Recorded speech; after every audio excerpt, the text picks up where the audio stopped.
अस्सलाम वालेकुम व्यूअर्स, कैसे हैं आप सब। उम्मीद है खैरियत से होंगे। अगर आप वर्डप्रेस के बारे में पहले से कुछ नहीं जानते और इसे शुरू से सीखना चाहते हैं, हम पूरी वर्डप्रेस की प्लेलिस्ट तैयार कर रहे हैं जिसको सीखकर वर्डप्रेस की सर्विसेज आप फ्रीलांसिंग प्लेटफॉर्म पर बेच सकते हैं, रिमोट जॉब कर सकते हैं या किसी कंपनी में वर्डप्रेस वेब डेवलपिंग का काम सर अंजाम दे सकते हैं और पैसे कमा सकते हैं। हम आपको दुनिया का बेहतरीन डिजिटल हुनर और डिजिटल टूल्स सिखाने जा रहे हैं। मैं सिखाऊंगा, आप सीखेंगे। बिना टाइम वेस्ट किए वीडियो को स्टार्ट करते हैं।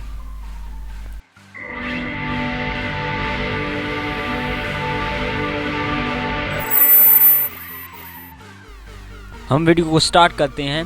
इस वीडियो में हम सिर्फ इंट्रोडक्शन सीखेंगे। इंट्रोडक्शन के बारे में बात करेंगे। What is WordPress? वर्डप्रेस क्या है?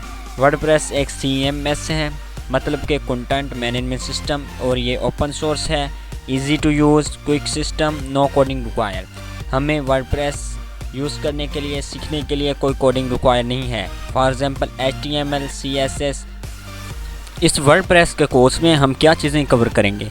Number 1 WordPress basic, number 2 WordPress advance, number 3 Elementor, number 4 web SEO, number 5 web speed up and more tools.